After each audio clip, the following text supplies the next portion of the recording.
National General Secretary kaseng NPP ubadairu usumbut Menteri Rangba Oba Sniawbhalang Dhar haka arpunyo tarik kelalingkot ulapan pau ke jingsno scam ba ka parti kan yo ke jingjob ka buntam jongki kyrtong haka ni ke election MDC na Khasi Hills Autonomous District Council KHADC bat Giant Hills Autonomous District Council JHADC kabanlong haka arpuai tarik rempang.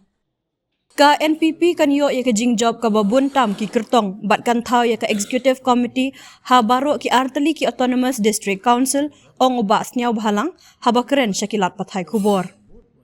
Ula kamru bakal jong ka parti kala nang klain kat banang mi kisngi da ka babanrap ba kani kedai namar baki pajba ka jela ki kwa ya ka roi kapar.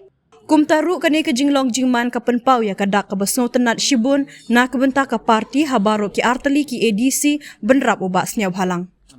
Single party led AC, NPP will come into full majority, both the council. Because the wave keep increasing day by day, and even the peoples of the state is towards development, and it's a good trend.